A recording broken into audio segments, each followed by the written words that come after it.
E aí, gente, boa noite, pessoal, boa noite.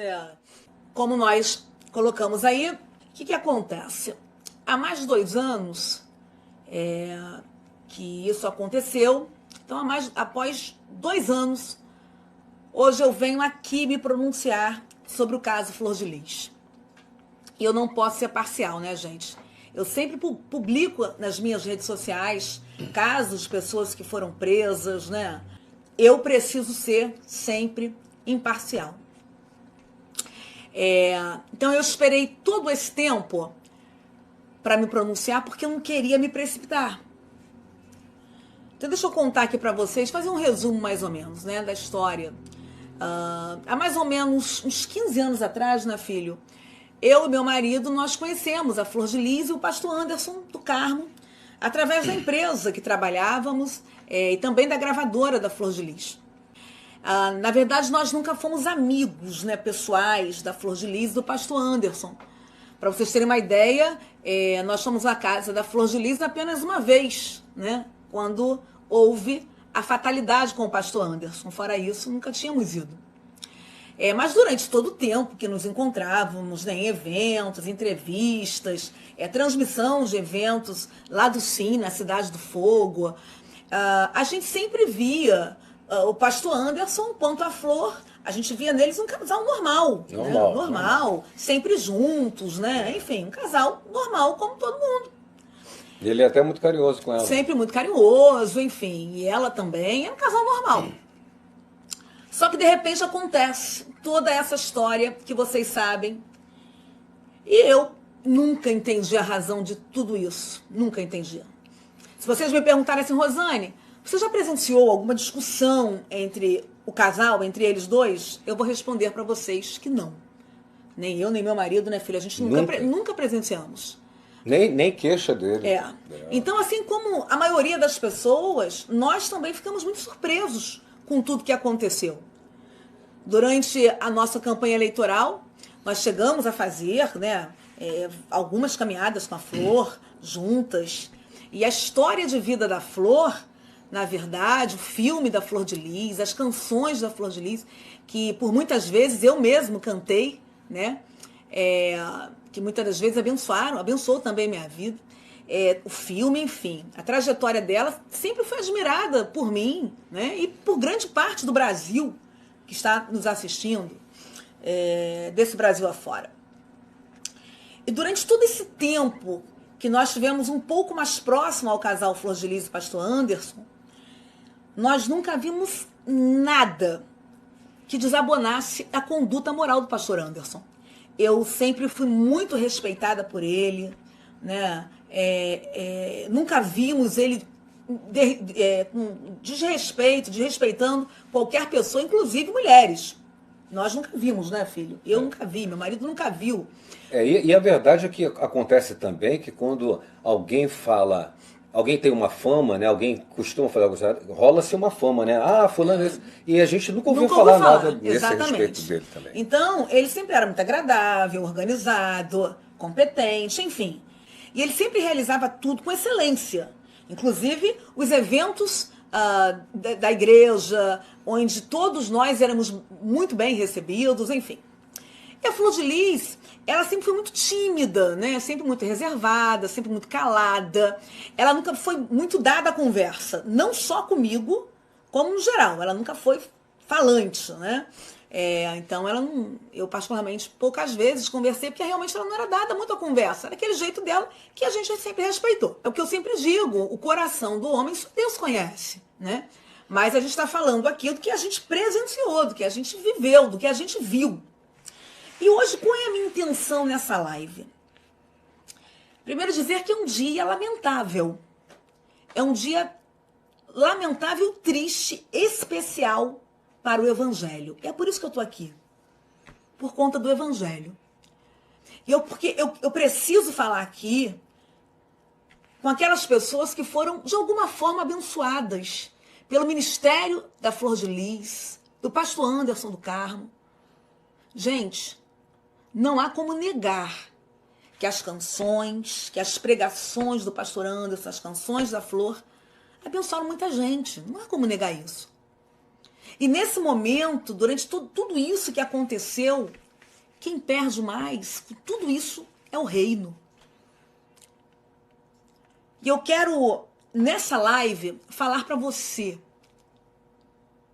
que um dia foi alcançado através da vida deles.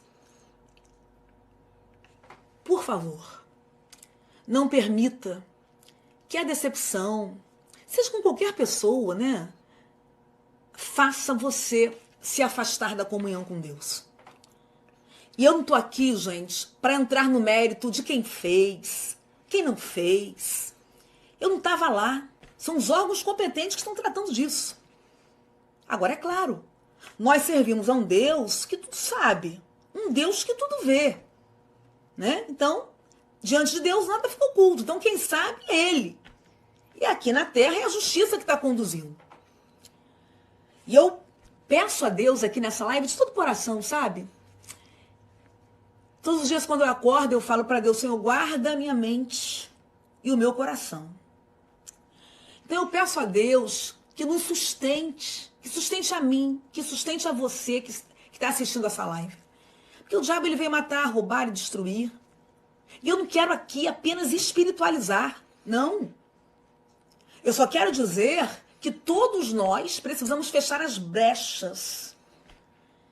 Porque tudo nessa vida é passageiro, gente. Tudo é passageiro. E se a gente não vigiar, essas brechas podem ser abertas em nossas vidas, independente de posição social, profissional, posição eclesiástica, posição financeira. As brechas, se ficarem abertas, já era. O ambiente que você vive, o ambiente que eu vivo, quem está nos assistindo agora, ele não determina quem é você.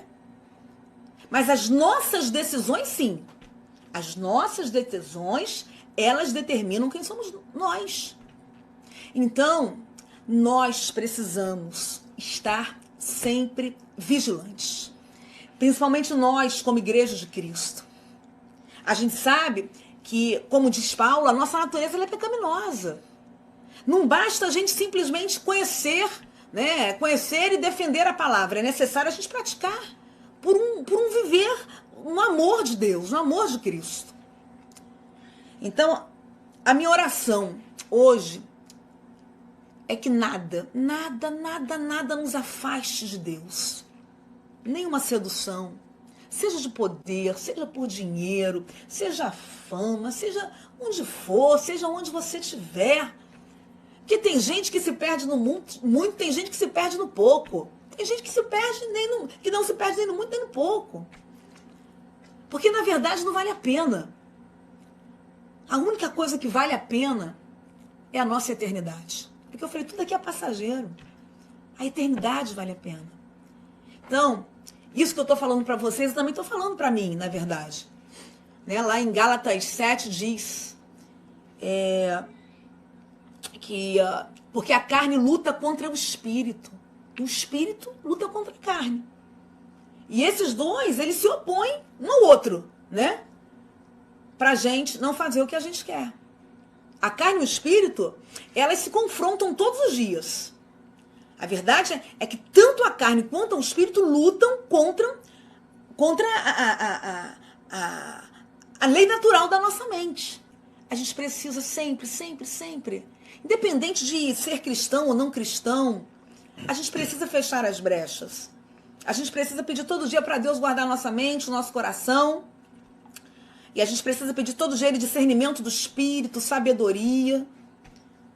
Gálatas 5 diz, 5:24, que as pessoas pertencem a quem? A Cristo. Né? As pessoas que pertencem a Cristo, eles crucificaram a natureza humana delas, junto com todas as paixões e desejos dessa natureza. Então essa é a minha palavra. Você tem alguma coisa a dizer? Eu queria apenas... eu creio que muita gente vai compartilhar, e já está compartilhando essa live, e essa live pode chegar a pessoas, e eu tenho certeza, que não são evangélicas e não conhecem a Cristo. Eu peço que você, por isso, compartilhe essa live nesse momento. Por quê? Porque a mídia, toda a mídia, Toda a área jornalística que está divulgando Flor de Lis só fala disso. Ah, pastora Flor de Lis, pastor Anderson, família, assassinou, escândalo e diversas coisas negativas que escandalizam o evangelho. O que acontece? As pessoas que não são evangélicas estão pensando, alguns pensam, gente, então o evangelho é isso? Eu não quero ser crente, eu não quero ir para a igreja. Eu queria dizer para você que está assistindo a gente, que já tomou conhecimento desse caso Flor de Lis por diversos órgãos e que está com uma impressão muito ruim do evangelho. Deixa eu lhe dizer, os homens falham. É lógico que a justiça está julgando, o que vai acontecer, a gente vai ver lá na frente, mas independente do resultado final, os homens falham. Independente se alguém vai ser inocentado ou não, os homens falham. Então não deixe de servir a Deus e de conhecer a Deus, de ir a uma igreja evangélica e ter um encontro com Deus, porque Deus é tremendo e Deus transforma as nossas vidas, tá bom? Não tenha isso como referência e creia que Deus vai agir na sua vida. Vale muito a pena servir a Deus. Eu termino só dizendo algo que eu sempre falo por onde eu passo. E vou repetir aqui, eu já falei, eu acho que eu sou hoje. Tudo passa. Tudo passa. Tapete vermelho, fama, tudo passa. E existe uma outra coisa. Algumas pessoas me perguntam assim, Rosane, é possível ser político e ser cristão? Eu digo assim, é possível ser vendedor e ser cristão. É possível ser taxista e ser cristão. É possível ser cabeleireiro e ser cristão. Policial. É possível ser policial e ser cristão. Porque não há como separar o que somos do que fazemos. Então, que possamos fechar todas as brechas. Que Deus nos guarde. Que Deus nos abençoe. E que a gente possa ser, você, um veiculador, digamos assim, de bênçãos, de boas novas, de boas notícias da parte de Deus. Beijo para todo mundo. Continuemos firmes e constantes, sempre em oração. Que é a melhor coisa, a gente está sempre orando. Beijo, até amanhã. Até amanhã. 9h30 da manhã na Rádio 93 FM. Alegria, tamanho família. E oremos, hein? Pelas nossas famílias. Isso é fundamental. Deus abençoe Tchau, vocês. gente. Amamos Boa noite. vocês.